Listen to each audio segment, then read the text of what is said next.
Hello my dear students, Prabhas channel पर आप सबका हार्दिक स्वागत है। बच्चों, इस वीडियो में हम आधुनिक काल के कवि कुंवर नारायण जी द्वारा लिखित कविता कविता के बहाने के बारे में पढ़ेंगे, जिसे कक्षा 12वीं के लिए आरोह भाग 2 से लिया गया है। कुंवर नारायण आधुनिक हिंदी कविता के कवि माने जाते हैं। इनका जन्म 19 सितंबर सन 1927 को फैज़ाबाद, उत्तर प्रदेश में हुआ था। प्रारंभिक शिक्षा इन्होंने घर पर ही ग्रहण की। विश्वविद्यालय स्तर की शिक्षा इन्होंने लखनऊ विश्वविद्यालय से पूरी की। इन्होंने अनेक देशों की अनेक यात्राएं भी की। सन 1950 के आसपास कुंवर नारायण ने अपने काव्य लेखन की शुरुआत की और इन्हें अनेक पुरस्कारों से भी नवाजा गया, जैसे कबीर सम्मान, लोहिया सम्मान, साहित्य अकादमी पुरस्कार, व्यास सम्मान, ज्ञानपीठ पुरस्कार तथा केरल का कुमारन आशान पुरस्कार इत्यादि।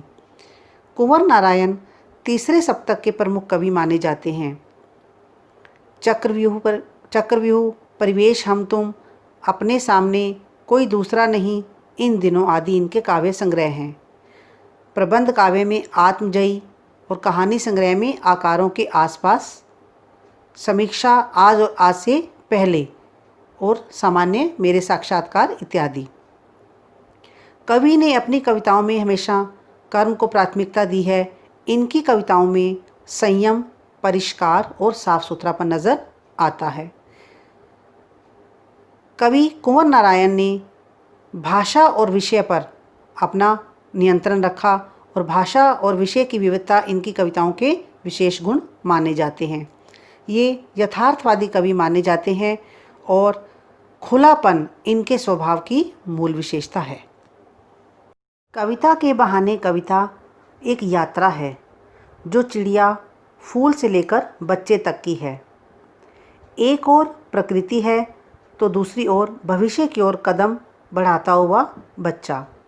कवि कहता है कि चिड़िया की उड़ान की सीमा है, फूल के खिलने के साथ उसकी परिणति निश्चित है, अर्थात उसका अंत निश्चित है, लेकिन बच्चे के जो सपने होते हैं वह असीम होते हैं, उसकी कोई सीमा नहीं होती। बच्चों के खेल में किसी भी प्रकार का सीमा का कोई स्थान नहीं है, वह कहीं पर भी, कभी भी और किसी भी समय खेल सकता है। कविता भी शब्दों का खेल है और शब्दों के इस खेल में जड़, चेतन, अतीत, वर्तमान और भविष्य सभी साधन मात्र हैं।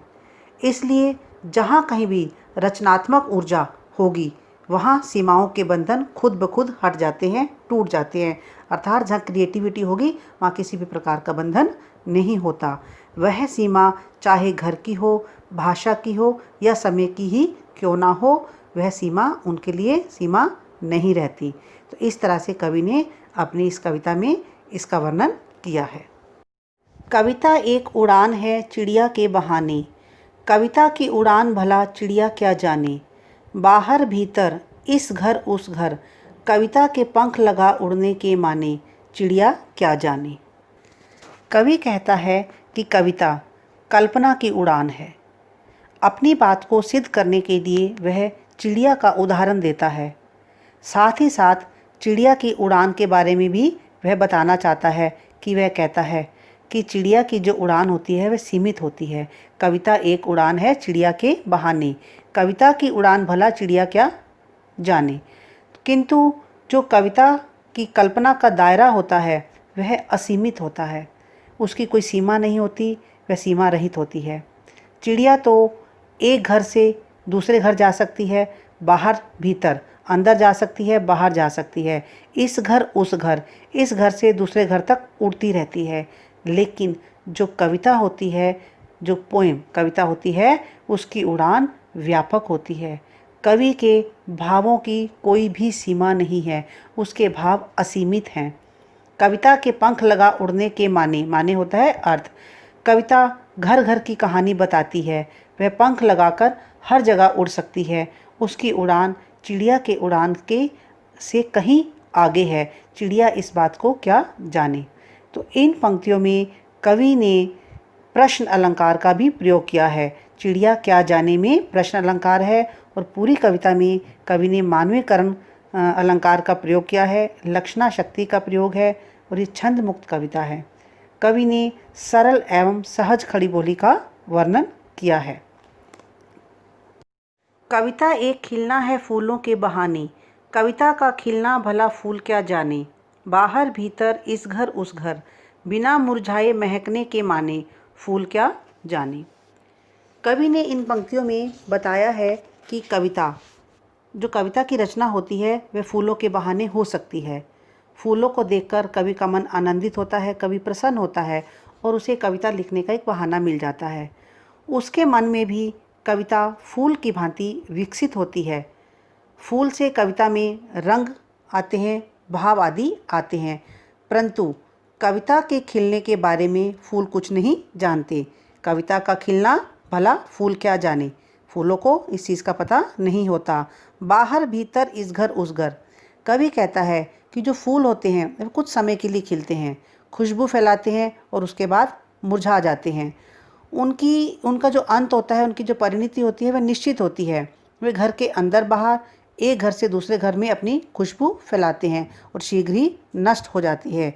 बिना मुरझाए महकने के माने फूल क्या जाने, जो कविता होती है वह बिना मुरझाए लंबे समय तक लोगों के मन में बसी रहती है। फूल क्या जाने, इस बात को फूल नहीं समझ सकता। कवि कहता है कि फूल का अंत निश्चित है लेकिन कविता का अंत निश्चित नहीं है। कविता के भाव, कविता का अर्थ, कविता के जो सुंदर विचार होते हैं वे लोगों के मन में काफ़ी समय तक समाये रहते हैं। तो कविता में कवि ने इन पंक्तियों में फूल और कविता की जो तुलना की है बड़ी ही मनोरम बन पड़ी है। शांत रस का कवि ने प्रयोग किया है। फूल क्या जाने में प्रश्न अलंकार है और मुरझाए महकने में अनुप्रास अलंकार का प्रयोग किया गया है। कविता एक खेल है बच्चों के बहाने, बाहर भीतर यह घर वह घर, सब घर एक कर देने के माने, बच्चा ही जाने।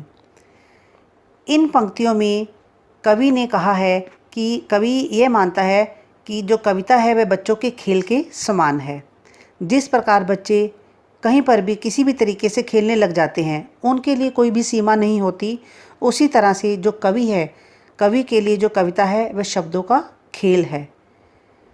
वह बच्चों के खेल की तरह कहीं भी, कभी भी, किसी भी स्थान पर प्रकट हो सकती है। कवि क्या होता है, कवि के मन में किसी दृश्य को देखकर, किसी वस्तु को देखकर मन के अंदर भाव उत्पन्न होते हैं, तो वह उन्हीं भावों को आधार बनाकर सुंदर शब्दों का प्रयोग करके कविता की रचना कर देता है। तो कवि के लिए कोई भी स्थान, कोई भी जगह, कोई भी समय बंधन नहीं है, वह बंधन से मुक्त है। तो वह किसी भी समय अपने भावों को व्यक्त कर सकता है कविता के बहाने। बच्चों के लिए सभी घर एक समान होते हैं। वे खेलने के समय अपने और पराये का कोई भी भेदभाव नहीं करते। उन्हें जहाँ अच्छा लगता है, जिस जगह अच्छे लगता है, जिस समय अच्छा लगता है, वह खेलते हैं। सब घर एक कर देने के माने, सब घर उनके लिए एक जैसे हैं। इसी तरह कवि अपने शब्दों से आंतरिक व बाहरी संसार के अपने मनोभावों को रूप प्रदान करता है। वह भी बच्चों की तरह बेपरवाह है, उसे भी किसी भी प्रकार की चिंता, टेंशन नहीं है। कविता पर भी बच्चों की तरह कोई बंधन लागू नहीं होता, वह भी असीमित है। केवल सुंदर शब्दों और भावों का प्रयोग करके एक बड़ी ही मनोरम कविता की रचना की जा सकती है। तो इस तरह से कवि ने अपने मन को, भावों को बच्चों के माध्यम से व्यक्त किया है। बच्चों व कवियों में समानता दर्शाई गई है। बच्चा ही जाने पंक्ति में बाल मन की सरलता प्रकट की गई है और मुक्त छंद है। बच्चों के बहाने में अनुप्रास अलंकार है और कवि ने साहित्यिक खड़ी बोली का प्रयोग किया है। तो बच्चों, आपको ये प्यारी सी कविता के बहाने अच्छी तरह से समझ आ गई होगी। इसका अर्थ, इसका सार आपको अच्छी तरह से समझ आ गया होगा। आप बड़ी आसानी से इसके प्रश्न उत्तर को हल कर सकते हैं। नेक्स्ट वीडियो देखने के लिए आप मेरे चैनल को लाइक एंड सब्सक्राइब ज़रूर करें। Thank you and God bless you.